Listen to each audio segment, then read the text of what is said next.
This workbook is 54 pages.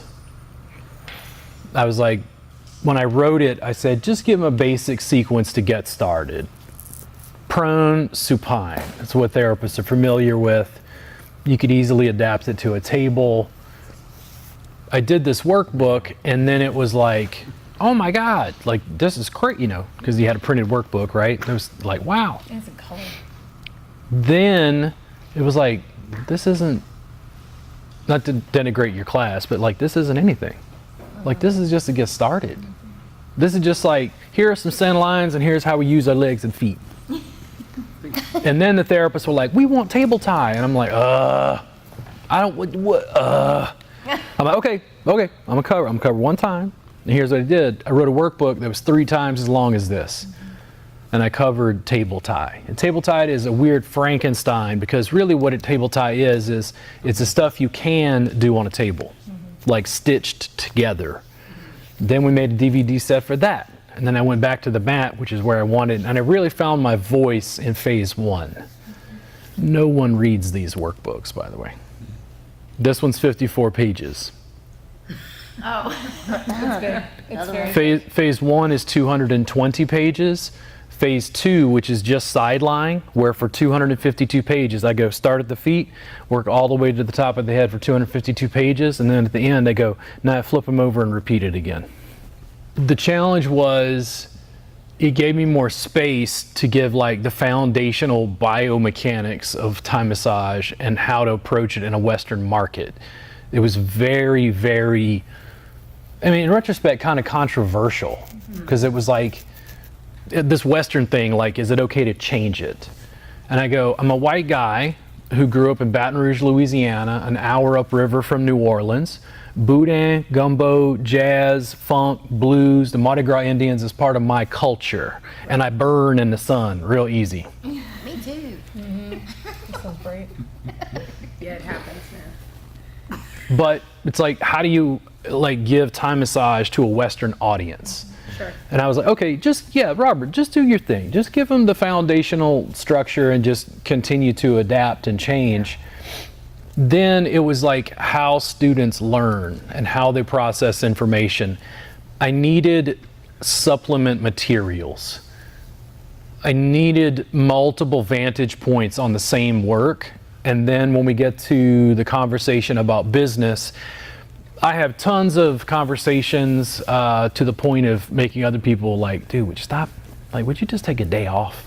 And I'm like, I'm busy trying to change the goddamn world. What do you think's going on here? Like, I know you have a job. I have a spiritual mission. And it's like, it's not for everybody. There's nothing wrong with having a job. I'm just trying to put it in, you know, contextually. The business problems that I have are different than what the therapists experience.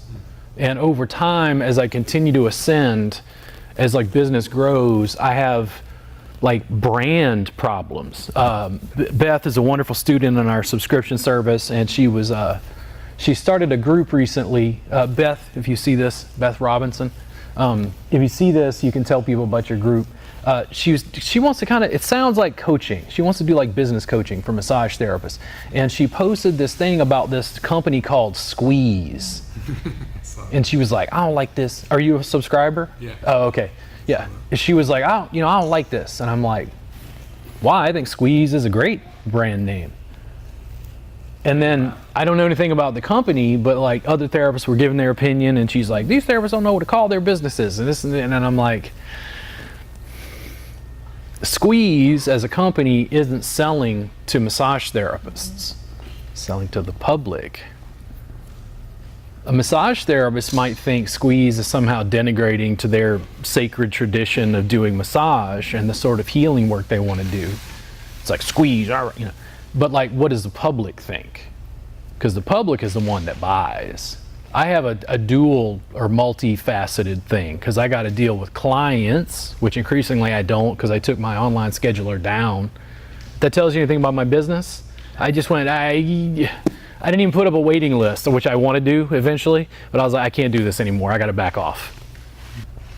I couldn't deal with the phone calls and the people scheduling. Like, I hate to say that I've gotten to this point where like when somebody books an appointment, I'm like, would you just leave me alone?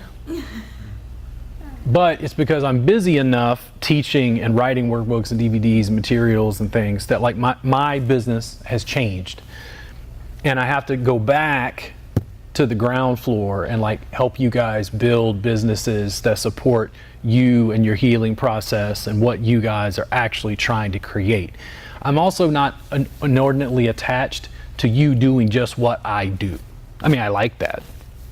But it's like Danielle and I were having a conversation because we had to come out last night to set up the cameras and kind of get stuff oriented.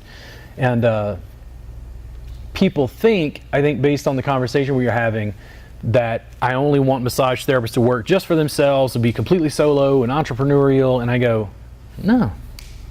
Like, get a job at Massage Envy and see 2 private clients consistently.